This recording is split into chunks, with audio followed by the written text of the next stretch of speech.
Wow, ganito pala. Kunin natin. Araw po mula dito sa aming bahay kubo. Magtatayo tayo ngayon ng bahay ng mga sisiyo dito sa baba. Kasi ito po yung mga sisiyo natin. Oh. Yan yung ibababa na natin pagka natapos yung ating housing. Oh, dahil malalaki na sila dyan. Dumadami at yung bahay nagmumukha ng maliit dahil sa dami. Lumalaki sila tapos mukha ng marami masyado. So kailangan na natin ilipat yan. So meron akong dala na yan, may mga materialis akong niready dyan. Sabay na rin magpakain ako doon sa baba. Tapos magtatayo na rin ako ng housing. Kasi yung mga pabo natin, nakain na rin sila. Hello. Bilis lumaki ng mga pabo. Dati, napakaliit na sisiw nito. At ito po, pati yung manok. 2, 4, 6, 8, siyam na sisiw. Dala-dala ng manok. Oh. Yan siya, siyam na sisiw. Nakakain na yan sila. Kangkong yung pinakain natin na may darak at feeds. So yung iba natin nandito. Pagka ganitong maaraw na sumisilong na sila, may inuman lang sila, nilagay natin dito sa malilim. Nilagay natin ng multivitamin, vitamins. Tapos yung baboy, kumain na rin yan. Tsaka yung gansa, nandito yung isa. Yung isang gansa namin, nandun naman sa baba. Stay put lang siya doon lagi. So, ayun. Dito rin may naglimlim tayong pabo. Oh, yan po. Hello. Nagalimlim na pabo. So, hindi ko lang alam kung okay yung egg niyan kasi lumalabas siya doon sa dati. Dito yan sila nagalimlim. Maraming napipisa itong mga group na to. Kaso nung lumipat na dyan, dyan na ng itlog, kung saan saan na. So, di na natin control kasi itong landahan, nasa ibabaw ngayon yung mga itik. So, hindi rin natin pwedeng upos na dyan sila maglimlim kasi may mga tubig minsan na madaloy dyan. So ayan, yung ating update muna dito sa mga alaga natin. Tara, baba naman tayo dun. Let's go. Bababa na naman tayo ngayon para dun sa ibang mga itik naman. Dun tayo magtatayo ng housing. Ito po, kalsada ito dito. Wala masyadong dumadaan kasi dulo po ito. Hanggang dyan lang po yung pinakadulo ng kalsada. Yan, may kuryente rin po dito. So ngayon, pababa tayo dun. Baba ulit tayo dun at nandun yung ibang mga itik nag-aantay. Po, mula doon, pagbaba dito, ito naman po yung situation dito. Ito yung mga malalaki na nating itik. Yan yung batch na medyo malalaki na. Tapos meron tayong kangkong dito, naka-ready para i-chop natin. Kasi binaba ko dito yung pang-chop na machine. Yan po. Yan, may pang-chop tayo dito ng machine. Diba sisiw natin nandito? Hello! Oh. Ayan sila. So may namatay na isa. Ayan, may namatay na naman isang sisiw din. It's part of life. Oh. Party talaga yan. So dito tayo magtatayo ito. Kahapon naglagay ako temporary. So tingin ko kailangan ko siyang ayusin. Babaguhin ko siya siguro. Para dito natin ilagay naman yung isang batch sa mga itik. So ayun, mag-ready muna tayong pakain sa mga itik. I-on ko muna yung tubig nila para makakuha na sila. Ito po, meron tayo ditong power station. Nagcha-charge to through solar. Pag on na switch, gumagana. Yan po. Mula doon, may machine tayo dyan, tapos tumakbo dito yung tubig nun. Ngayon po, mantayin natin umagos. Ayun na. Nagkaon yung switch. Sprayer pump yun na maliit ang gamit natin dyan. Andun yan sa una nating video, yung pinakita ko doon. Ngayon, tuloy-tuloy na yung agos dyan. Tamang-tama naman, mainit ngayon. So magcha-charge naman po ng kusa yung ating pump. Itong ating yan, power station. Magcha-charge yan. Kaya tuloy-tuloy yan. Ito po, ano lang to, solar lang nag-charge nito ngayon. 100%.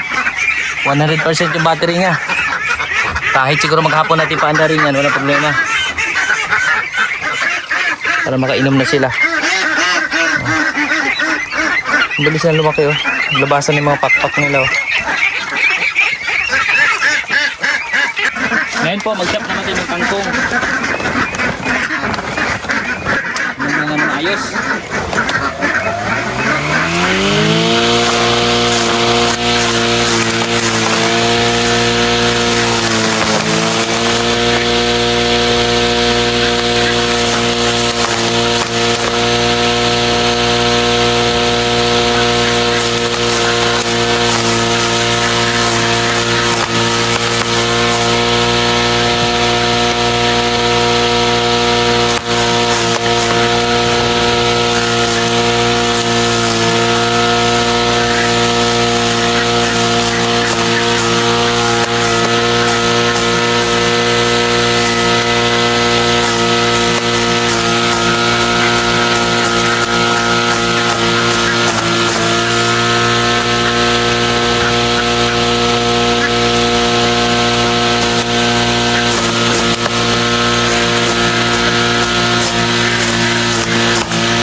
Marami na rin to.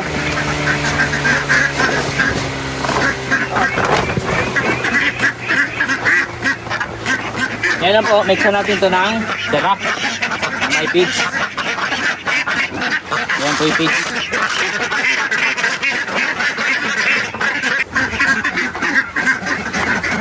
Yan na. Ibigyan natin sa itik.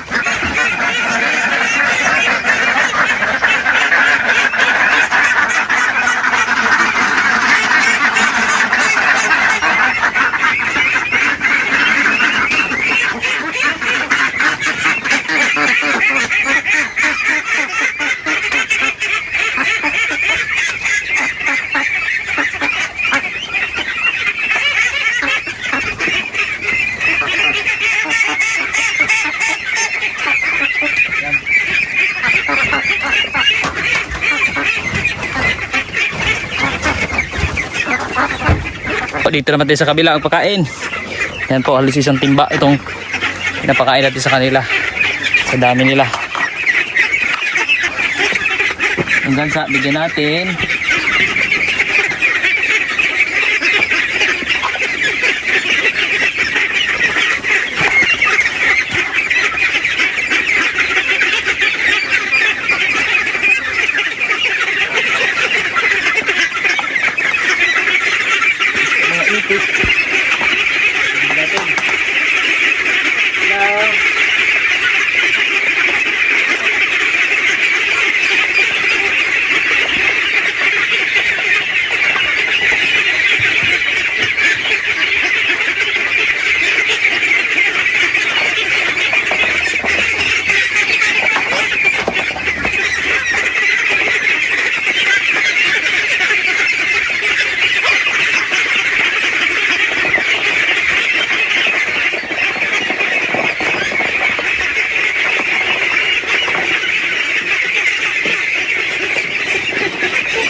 Tingnan pa natin.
Bilis po lumaki ng mga sisiyo natin, oh. So ngayon po, yan na po itsura nila, oh. Palabas na yung mga pinakabalahibo nila. Ayan. Ang bilis lang.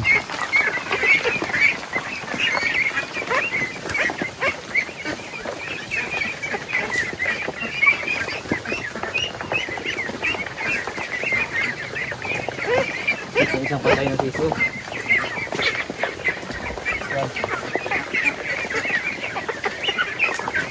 Isang patay. So normal lang yan, minsan ganito talaga.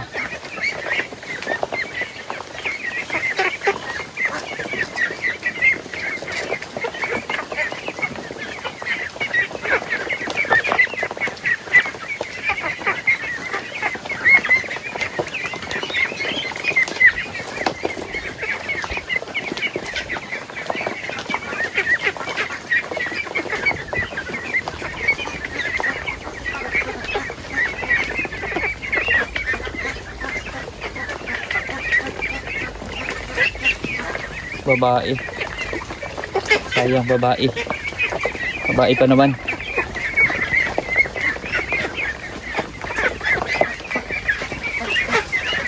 Ganun talaga, it's part of pag-alaga ng itik. So,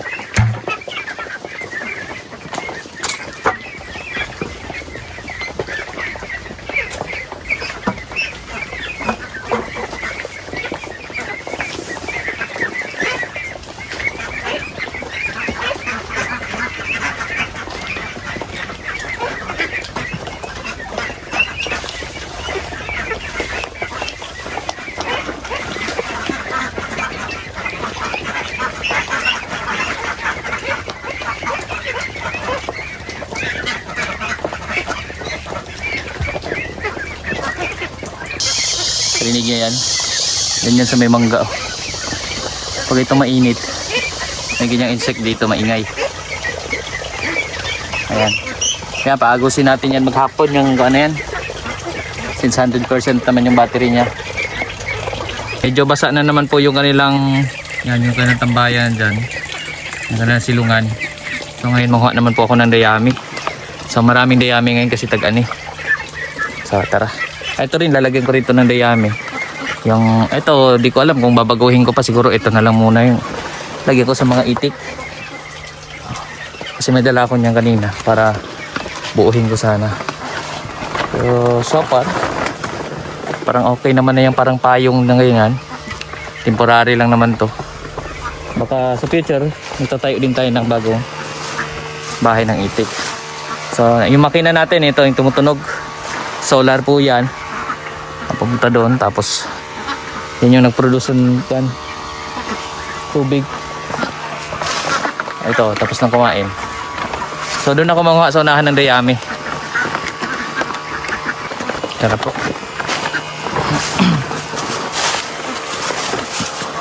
Dito naman yung mga dayami, usually sinusunog lang yan ng mga nagpapalay. Or sa iba naman, pwede rin yung gawing natural na fertilizer doon sa lupa. Ito kasi yung asola pando. Yan yung po, natuyuan. Dahil yung tubig din na makaakyat dito banda, mahina masyado. So, nilipat ko yung tubig doon. Kaya may bukal doon. Doon tayo kumukuha ng mga tubig paakyat. Tapos tubig naman papunta doon sa mga itik. So ito, asola pa rin. Nandiyan pa rin asola. Pero sa ngayon kasi kangkong muna ang priority ko. Kasi ito medyo humina ang pagdami niya. Pero ngayon nag-green na naman, oh. Kasi nilagyan natin itong sunshade. Tapos dito naman po, oh, may mga gulay tayo dito, okra. Yan, meron tayong sitaw. Tapos kangkungan din yung baba. Fishpan, yan yung fishpan dati. Naging kangkungan na ngayon kasi laging nagkaroon ng bitak yung pilapil. Kaya naubusan ng tubig. So kangkungan na lang yan dyan. Pero usual po, kumukha akong kangkong doon sa kabila. Madala kong sako.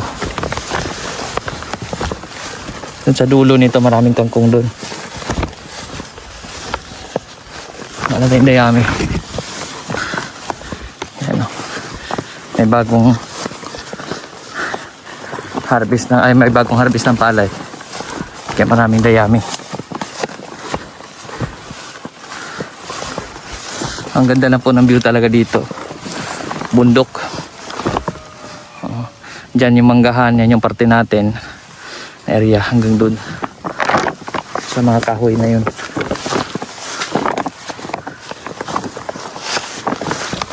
Kasi ito po, may mga dayami dito. Binaha ito nung nakaraan eh. Ngayon tuyo na naman ulit.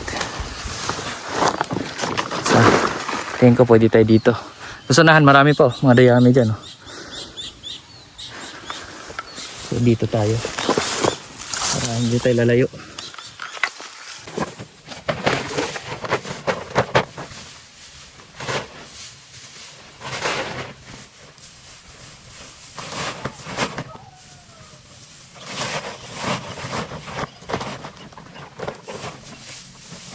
Ito po, pansahin ko mga ibig pala. Hindi ito masasabi ko talaga. Nakakasalit ko kasi mga ibig sa pwede namin, pwede yung iba ng palad. Kaya sa iba naman, magamit sila ng screen. Yung screen ako pinakain dito, maliit na yun. Nasusunod ko ito, ganin talaga nilang mga ito. Kaya iba ng palagay.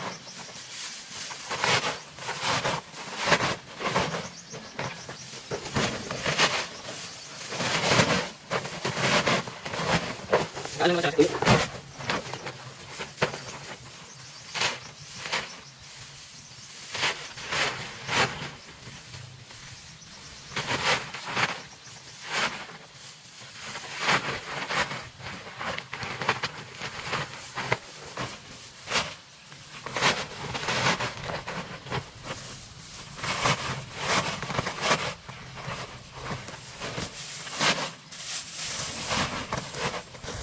So yan. Yan lang. Itong sa parte namin, hindi natin tinaman ng palay. Damuhan. Pero soon, pag pinapakawalan natin mga itik dyan, pag malalaki na sila, lilinis din yan. Saka yan kasi may mga kuhol dyan.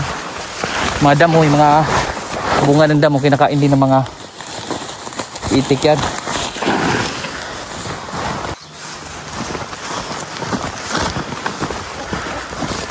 Tayo ulit. Hello. Naligo yung mga itik.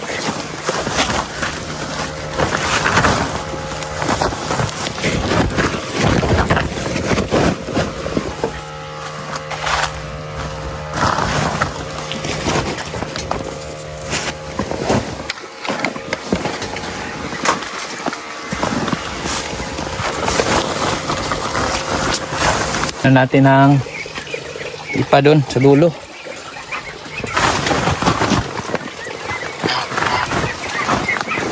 Para magkaroon sila ng tuyong part.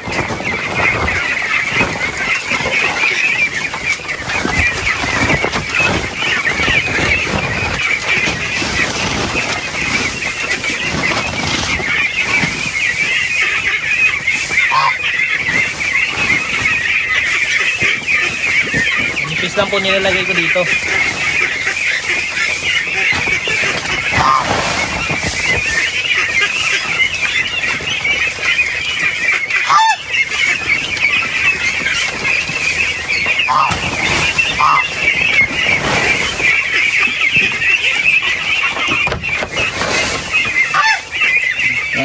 Yan. Meron na silang natayuan na tuyo.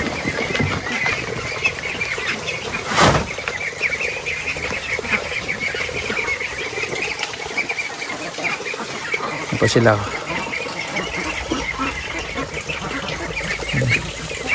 Kung gusto nila dyan.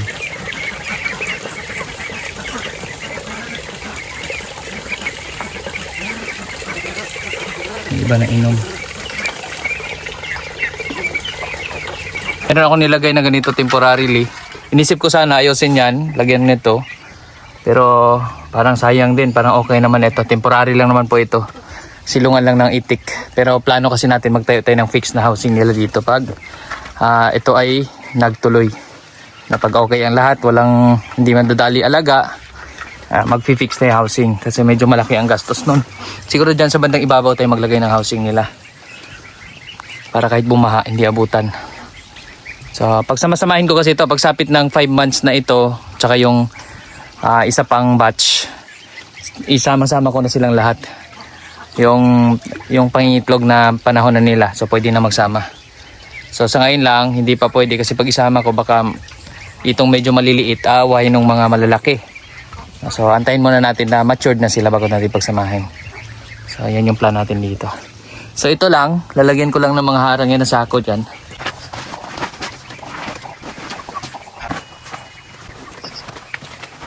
Po yung ating nilagay na mga sako para hindi sila makalagpas doon. At yung ibang mga alaga natin dito, okay na rin po. So para napakabilis po nilang lumaki. Lalo na pagka ganitong nakakuha na sila, open saka unlimited yung tubig, mabilis po lumaki. So yun yung naobserbahan natin. No, so sunod, pag malaki na sila, papakawalan naman natin na dyan sa area na yan, yung punong-puno ng damo. Marami na sila makain mga damo. Tapos yung mga saging lang, palibutan natin to ng sako kasi masisira din yan kapag lagi nilang tinutuka. No, makain din kasi yan sila, mga katawan ng saging, kinakain din yan pag i-chop natin. So sa ngayon, medyo maliit pa yung saging natin. Sa future, magamit din natin yan. So dun sa baba, pag akyat ko dito, ayan po, may nakita ko nito. Wild mushroom. So ito pa po. Ano? Wow. Sarap sa sabaw to. Oh. Fresh na fresh pa oh. Oh. Bagong tubo pa lang. Kunin na natin. Wild mushroom. Sarap to sa bawan.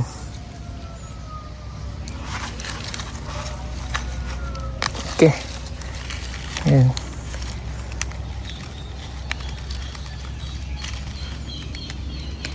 Ayan. Yung iba. Ito po madalas sinutubuan talaga dito ng mushroom na wild. Ito pa oh. Yan. Ayos. Ulam na tayo. So dito sa bukid, pagka tag-ulan, minsan pag umuulan, may biglang tumutubo ng ganito, lalo pagka kumikidlat, kumukulog. Mga sumunod na araw, meron ganito na. Ito ba, meron?